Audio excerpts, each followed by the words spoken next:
네, 여러분 안녕하세요. 오늘 우리는 아까 전 목사님도 말씀하셨는데요. 천년주일로 이 예배를 드리고 있습니다. 원래 기장은 3월 둘째 주일을 천년주일로 지킵니다.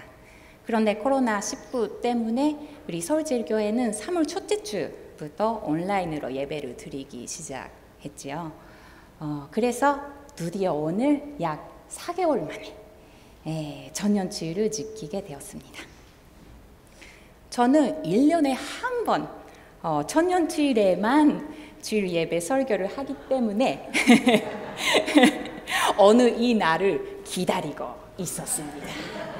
그런데 그것은 좋은 마음으로 기다렸는지 아니면 불안한 마음으로 기다렸는지는 여러분의 상상에 맡기겠습니다만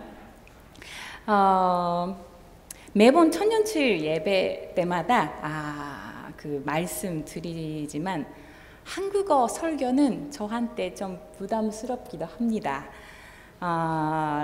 제 설교를 처음 듣는 분들도 계시죠?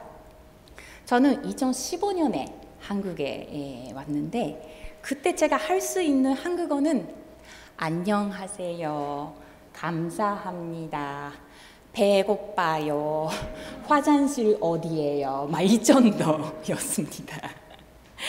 그런데 많은 분들, 특히 제일교회 여러분들 도움을 많이 받아서 오늘까지 지금까지 살아왔습니다. 그래서 이렇게 제일교회 여러분과 함께 성경 말씀에 귀를 기울일 수 있어서 여러분과 하나님께 감사를 드립니다. 오늘 성경 말씀을 읽고 어떻게 느끼셨습니까? 사실 이 구절은 우리 청년회가 아까 좀 영상에도 나왔었는데 2월 말에 다녀온 겨울 수련회 개회 예배 설교 때 제가 청년들과 함께 나누었던 그런 구절인데요. 그때는 코로나가 세계적으로 대유행하기 직전이었습니다. 그때는 세상이 이런 식으로 바뀌리라 생각하지 못했습니다.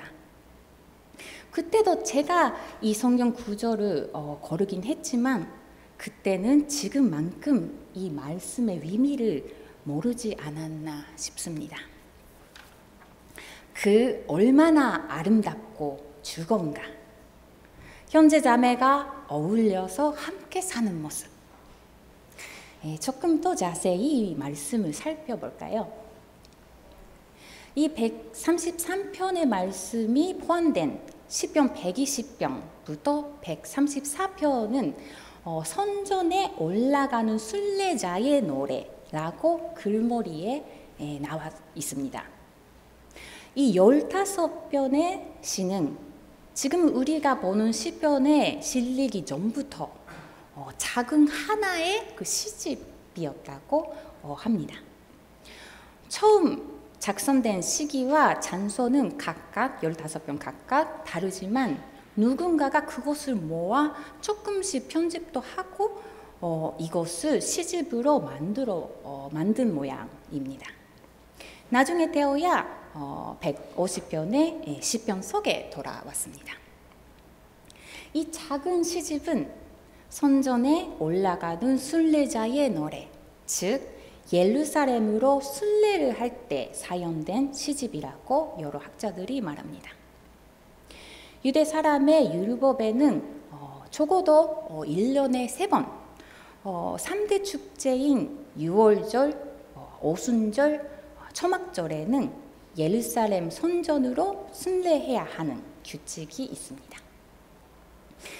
실제로는 경제적인 이유로 해마다 3번 가기는 어렵고 1년에 한 번이나 아니면 몇 년에 한 번 가는 사람들도 있었습니다. 근데 어쨌든 순례 때 사용된 시집이었죠. 시집이라 지금 제가 하고는 있지만 당시에는 그냥 그 시를 읽는 게 아니라 여기에 멜로디도 있었기 때문에 노래집이라고 하면 더 좋을지도 모릅니다. 그 우리 교회에도 이 노란 노랫집이 있잖아요. 바로 이 노랫집 안에 시편 133편 노래가 있습니다.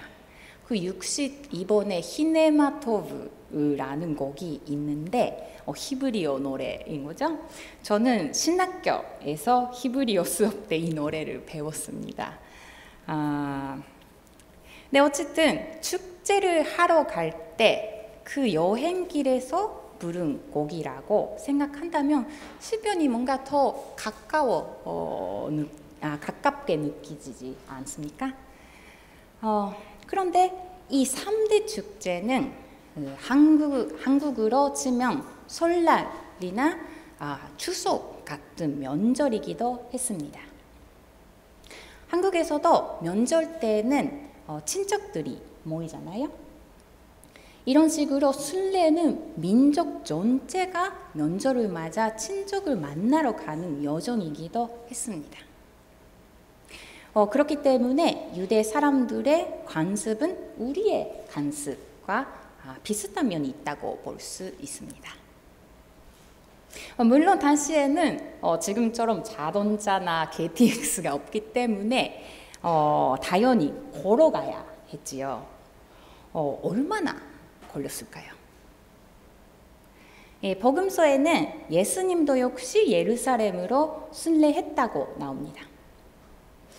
갈릴리에서 예루살렘까지는 젊은 남성이 혼자 여행해도 꼬박 이틀, 어린이도 같이 있는 가족이면 최대 5일 정도 걸렸다고 합니다. 그다지 편한 여행은 아닌 거죠. 그래서 노래가 필요하지 않았나, 저는 그렇게 생각을 하는데요. 선전으로 올라가는 순례자의 노래 전체 내용을 조금 더 자세히 보겠습니다. 이 시집의 첫 노래인 시편 120편은 내가 환난 중에 여호와께 부르짖었더니 내게 응답하셨도다. 여호와여 거짓된 입술과 속이는 혀에서 내 생명을 건져 주셔서 나는 화변을 원할지라도 내가 말할 때에 그들은 싸우려 하는도다. 이렇게 시작을 합니다. 시인은 외국에 있고 고집과 전쟁에 시달리고 있습니다. 시편 120편은 그런 고난을 다룸으로써 선전에 대한 시인의 그 강한 동경, 그것을 암시합니다. 다음 121편은 신뢰의 노래입니다. 내가 산을 향하여 눈을 들리라. 나의 도움 어디서 올까? 이것은 여러분도 잘 아시죠? 이것도 역시 이 노란 노래집에도 있습니다. 그 눈을 들어 산을 보아라. 이 노래가 그 121편 그 노래인 거죠. 이스라엘을 지키시는 하나님은 졸지도 않으시고 주무시지도 않는다. 순례를 출발할 때는 이렇게 하나님을 신뢰하는 내용이 적절했던 것 같습니다. 이런 식으로 이 노래집은 고난의 경험과 고난에서 구해주시는 하나님에 대한 신뢰, 그리고 감사의 노래가 반복됩니다. 예루살렘까지 걸어가면 당연히 힘들겠죠. 그 힘듦과 유대 민족의 고난을 포개면서 노래를 한다. 예루살렘에 가까워지면서 기쁨이 다가온다. 그 과정에서 느껴지는 신뢰와 감사를 노래로 부른다. 그 노래의 내용이 신체적 경험과 연결된다. 노래를 통해서 유대 민족의 경험이 지금 나의 경험과 연결된다. 그리고 이것은 하나님에 대한 신뢰가 되어 미래에 일어날지도 모르는 고난을 극복할 수 있는 힘이 된다. 이런 식으로 선전으로 올라가는 순례자의 노래는 단순히 순례길에서 물렸을 뿐만 아니라 인색이라는 여정, 그 이정표가 되지 않았을까 싶습니다. 이 중에서 오늘 읽은 133편은 마침내 예루살렘에 도착하여 사랑하는 사람들과 다시 만난 그런 기쁨을 나누는 그런 노래입니다. 1절에 한국어로는 함께 산다, 함께 사는 모습이 아름답다 이런 식으로 나오잖아요. 근데 이 함께 산다 이 단어를 직역하면 같지 않다 그런 의미인데요. 우리도 지금 이렇게 같이 앉아 있잖아요. 같지 않고 같이 예배하고 같이 먹고 이것이 얼마나 아름답고 즐거운가 그런 노래입니다. 그 기쁨이 마치 2절인데요. 2절은 그 기쁨이 마치 향이 좋은 기름이 머리에서 수염을 타고 온몸으로 흘러가는 것과 같다. 3절은 시원한 은혜의 이슬이 헬몬산에서 시온까지 한국식으로 하면 백두에서 한라까지 그 기쁨이 확장된다는 이미지인 거죠. 다시 만나는 기쁨. 온라인 예배가 끝나고 다시 교회에 모여 함께 예배 드리기 시작했을 때 우리도 그 기쁨을 온몸으로 느꼈을 겁니다. 자매교회인 니시카타마치 교회는 오늘부터 다시 교회에 모여서 예배 드리기 시작한 모양인데요. 지금 이 시간 니시카타마치 교우들도 기쁨을 나누고 있겠죠.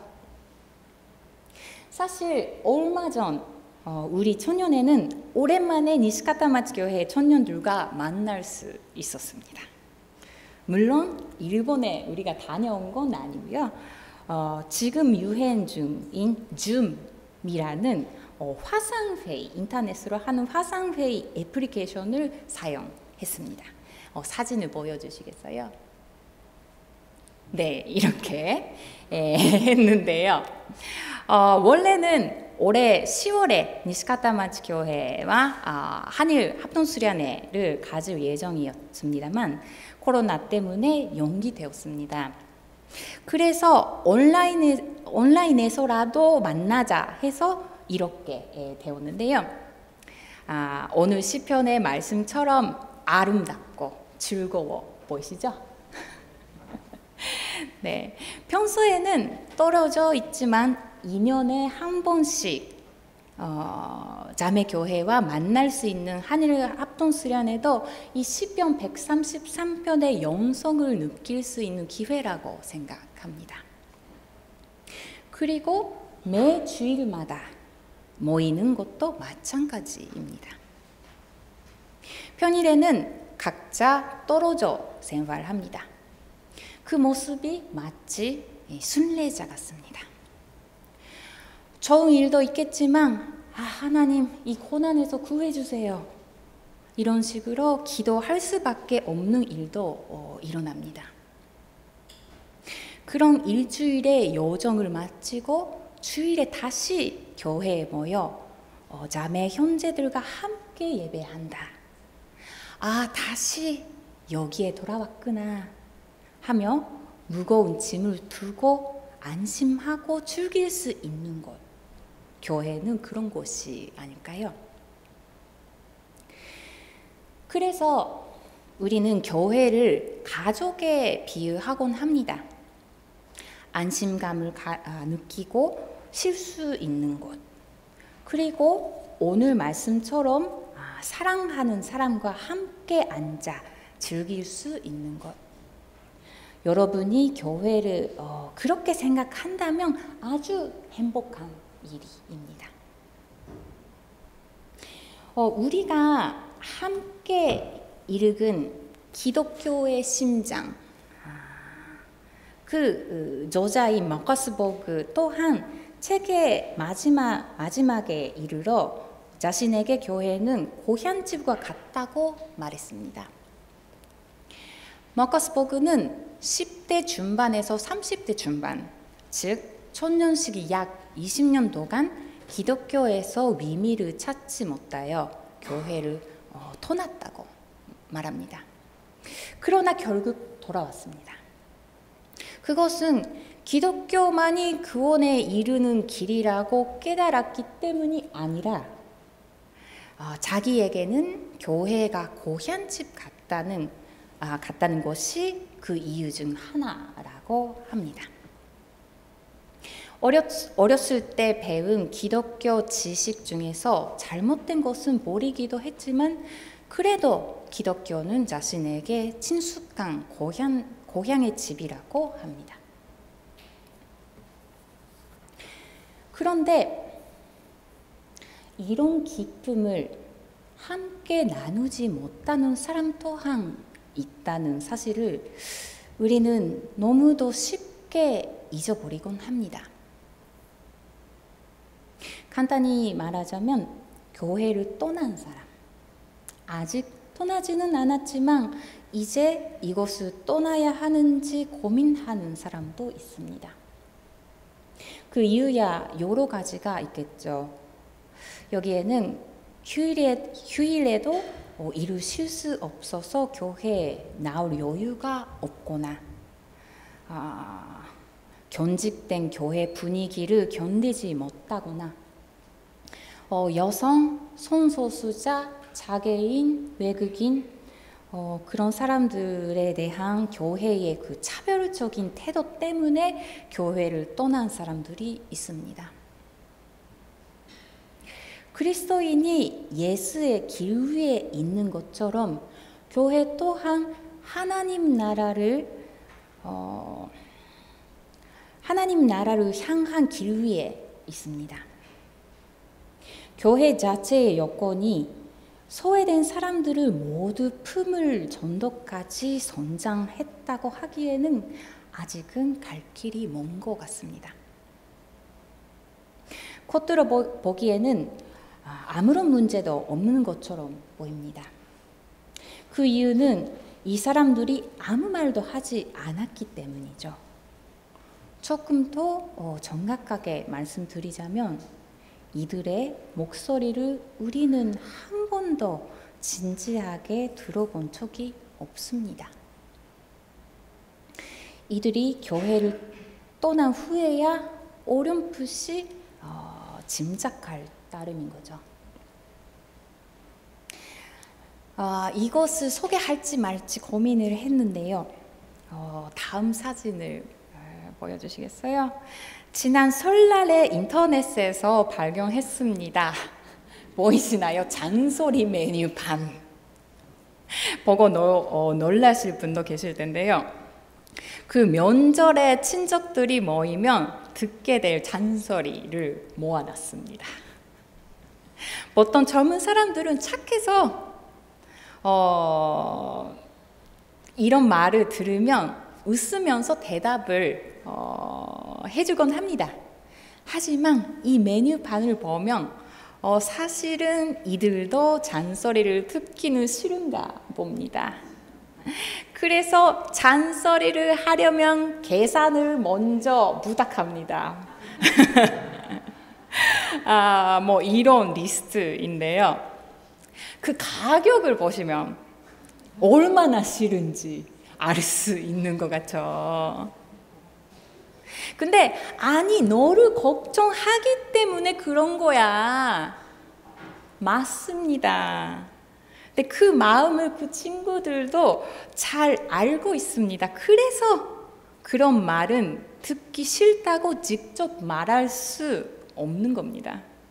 이런 농담 같은 메뉴판을 만들어서 마음을 풀 수밖에 없는 거죠.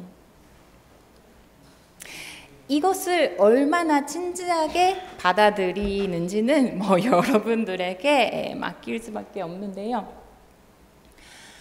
그런데 또한 심각한 문제도 있습니다. 그 마커스버그도 자기에게 교회는 마치 고향집 같다고 하면서 반대의 경우도 이야기하고 있습니다. 어떤 사람들은 기독교 가정에서 태어났지만 너무 학대를 당한 경험 때문에 기독교가 결코 거한 집처럼 생각되지 않는 사람들도 있다는 사실을 나는 알고 있다. 그래서 나는 그들에게는 다른 방식으로 종교적인 사람이 될 필요가 있다고 합니다. 누군가에게 가족이란 단어가 고통을 준다면 우리의 이러한 표현 방식도 진지하게 고민할 필요가 있습니다. 목사 일을 하면서 제가 만난 사람들 중에는 자기 집이야말로 가장 괴로운 곳이라고 하는 사람들도 있습니다. 언어 폭력, 신체적인 폭력, 그리고 성폭력. 그것을 자신의 집에서 가족에게 당한 사람들입니다. 마가스 보그는 기독교 가정에서 태어나고 거기에서 학대를 당한 사람들을 언급했습니다만 이건 기독교 가정이 아니어도 마찬가지이겠죠. 그런 사람이 교회에 온다면 그때 가서 특별히 신경 써주면 되지. 이런 식으로 생각할 수도 있습니다. 하지만 만나자마자 마음의 상처를 꺼내는 사람은 없겠죠. 그 전에 자신의 이야기를 이곳에서 할 수 있을지 신중히 살필 겁니다. 섣불게 그 사람과 친해졌다 판단하고 명절인데 집에 안 가요? 라고 묻는다면 그 사람은 어떻게 느낄까요? 그 사람에겐 집이 가장 안심할 수 없는 곳인데 교회는 가족 같은 건전제니까 안심하라고 하면 의미가 있을까요? 그런 말을 들으면 이들은 조용히 교회를 떠날 겁니다. 교회는 가족이다라는 말의 본질을 생각해 봅니다. 예수님이 가르치신 가치관에 따르면 그것은 혈연이나 혼인 여부 또는 가족이라는 말 자체에 있다기보다는 하나님이 품어주시는 곳에서 함께 앉아 안심하고 즐겁게 지낼 수 있는 것, 다시 가고 싶은 곳, 힘든 일과 무거운 짐을 두고 하나님과 사랑하는 사람들을 만날 수 있는 곳을 의미하지 않을까요? 그것은 누구에게나 활짝 열려 있는 것, 안심하고 서로의 상처를 꺼내놓을 수 있는 것, 공동체의 지체가 서로의 치유자가 되는 것. 하나님의 나라로 향하는 교회의 길은 이러한 가치 위에 있어야 합니다.